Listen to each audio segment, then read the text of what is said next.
Before I start this story, I just want you to know that it's for educational purposes, and I mean no disrespect to anyone that I talk about in this case. My intention is to present the information objectively and respectfully, aiming to foster understanding and knowledge. Nordquist was born in Red Wing, Minnesota, and attended Red Wing High School. He worked at a group home for disabled people in Little Canada, Minnesota. Nordquist identified as biracial and was close with his mother and two siblings. Sam Nordquist left home in Minnesota last fall and traveled 1,000 miles to be with a woman he'd fallen in love with online. He ended up imprisoned in a cut-rate hotel in upstate New York, suffering unspeakable horrors before he was killed. A gang of 7 people, including the woman for whom he'd trekked across the country, have been charged with murder, accused of torturing and humiliating the 24-year-old transgender black man in the hotel room for weeks before eventually killing him.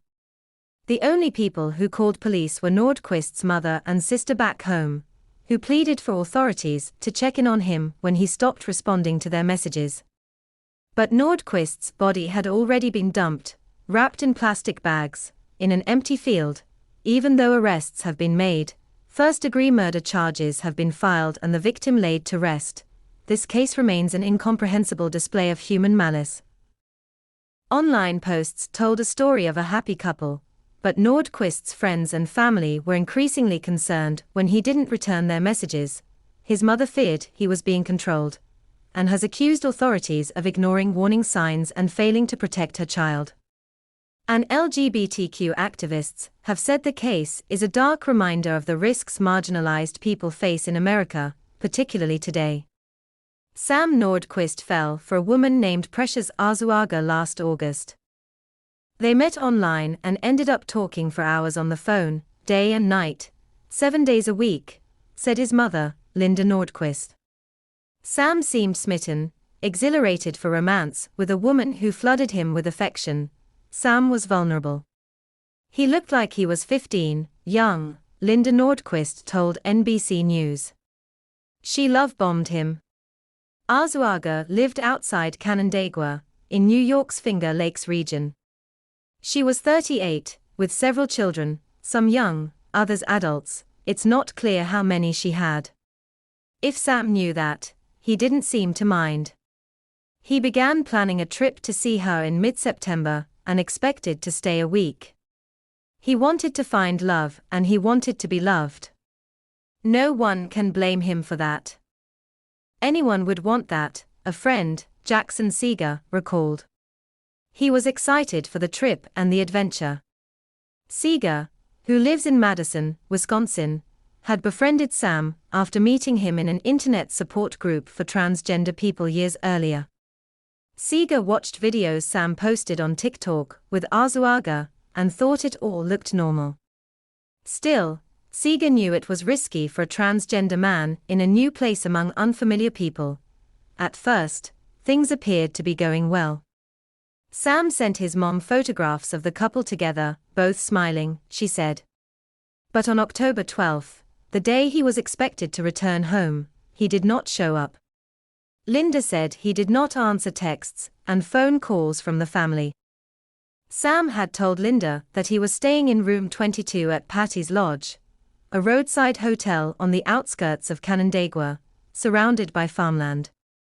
The collection of single-story pale, brown buildings with mismatched curtains stands in contrast to the vibrantly colored Victorian homes that line the city's main street and the mansions, yacht clubs and lavish hotels that border nearby Canandaigua Lake, the city's glistening namesake. Patty's Lodge is not a tourist haunt. It is a destination of last resort. Some rooms are rented for weeks at a time by people on the verge of homelessness or facing other emergencies. In some instances, their stays are paid for using vouchers provided by the Ontario County Department of Social Services. Others are registered sex offenders, according to records published by the Ontario County Sheriff's Office.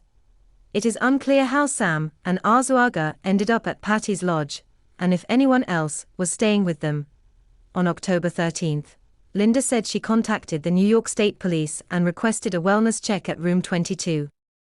Not long after, she said, Sam and Arzuaga called and assured her that everything was fine. Sam told Linda that he wanted to stay indefinitely to pursue his new relationship and to help Arzuaga support her kids. She said, the state police reached Sam at Patty's lodge that same day. At that time, Sam told the trooper he was fine and did not need any medical or law enforcement help, State Police spokesperson Trooper Linnea Crane said in an email. But based on the conversations Linda had with police after the wellness check, she believes law enforcement was misled and didn't do a thorough enough job looking for signs of distress. She says law enforcement downplayed their ongoing concerns. They said that they talked to Sam and everything appeared to be fine, that everything was good. Well, that's because that Precious was right there, Linda said. I think Sam was scared and intimidated. And that they should have separated them and they didn't. Although the family was suspicious of their relationship, Sam and Arzuaga appeared online like a happy couple. Of the more than 24 videos Sam posted on TikTok between September and November, most of the clips show the pair dancing together and embracing each other affectionately. Sam described Arzuaga as his ride or die, soul and family throughout several of the posts. Desiree Tucker, 32, used to make TikToks with Arzuaga, too, when the two dated on and off from 2022 to 2024, she said. But when the cameras were off, things weren't so great between them. If she declined to do the videos, she risked a beating from Arzuaga, Tucker said in an interview. Everyone's like, "Oh, you look so happy in your TikToks," Tucker said. Yeah, I know I did. And I did exactly what she wanted me to do. Because I knew if I didn't, it wouldn't be good for me. On February 18, Tucker's local police department in Toronto, Ohio, showed up at her house asking about Arzuaga on behalf of New York State Police, she said. She said she told them Arzuaga physically abused her throughout their relationship. She also said Arzuaga refused her access to her phone and social media, and wouldn't allow her to contact her family at times. Arzuaga is in jail and could not be reached for comment. Toronto police didn't respond to a request for comment. Sam's family had tried to stay in touch with him, but his responses to their calls and texts grew infrequent. When he did answer, they said, it was usually because they threatened to request more welfare checks to Room 22. He downplayed their concerns, which made Linda worry more. He didn't sound like himself. It's like he was being coached on what to say, she said. Sam lived with me his whole, entire life. We were always together. So I know how Sam talks, and this was not Sam. On December 4, she said, she got an email from the Ontario County Department of Social Services, which includes the town where Sam was living. I'm working with your son Sam. He wanted me to reach you, the worker wrote, according to a screenshot of the exchange shared by Linda. If you can please contact me as soon as you get this email. The social services agent later told her in a phone call that Arzuaga was controlling Sam's cell phone use, that he wanted to come home to Minnesota, and that he was concocting an escape plan, Linda said. The agent added that Sam was supposed to return to the social services office on December 19, but he never showed up, Linda said. The county social services department didn't respond to requests for comment. Sam's friend Seeger was also sending messages every few days and receiving sporadic responses. A day or two before New Year's, Seeger said, Sam texted. He said everything was going well, that he was staying at Patty's lodge, and that he planned to celebrate the holiday in New York. On New Year's Day, Linda spoke with Sam, wishing him a fresh start to 2025. He kept the conversation short and said, I love you and I'll call you tomorrow, she said. It was the last time she ever spoke to him. The torture, according to court records, started on New Year's Day and went on for weeks. 7 people, including Arzuaga, held him captive in Room 22, meting out a hideous pattern of abuse. Authorities say the group kicked him, beat him with sticks, dog toys, ropes, bottles, belts, canes and wooden boards. They starved him, forced him to eat feces and drink urine and tobacco spit. They made him kneel facing a wall, doused him with bleach and sexually assaulted him with foreign objects, court records say. Among those in the room were 2 young children who were coerced into some of the abuse, authorities said. While all this was going on for weeks inside room 22, there appears to be no indication that any witnesses overheard the torture. No one reported any suspicious activity at Patty's Lodge. Authorities say the 24-year-old was tortured and killed in a building with 3 other motel rooms. It was located less than 40 yards from the lodge's main building. The case has triggered a wave of soul-searching in Canandaigua, with neighbors wondering how the crime went unnoticed for so long. Tara Morais, who lives with her husband and young children in a house neighboring Patty's Lodge, a few dozen feet from room 22, said she wept upon hearing the news. "We didn't hear anything, didn't notice anything," Morais, 38, said. "That's part of the reason we were upset, because any indication could have helped or something. But there was nothing." Some in the area want Patty's Lodge to be held responsible for what happened there. But the hotel is not under investigation for any wrongdoing, authorities have said. Still, for years, the hotel has been the target of complaints from residents, code enforcement officers, and the Department of Social Services about rodent and insect infestations, government inspection records show. Rylin Rogers was placed by the Department of Social Services at Patty's Lodge for 3 weeks in 2022 with her 3-year-old daughter. She still lives in the area, still drives past Patty's Lodge. Her experience, and the details of what happened to Sam there, haunt her. "How many times did we drive past there and this was going on?" Rogers said. "It makes me feel some sort of guilt. It's horrible."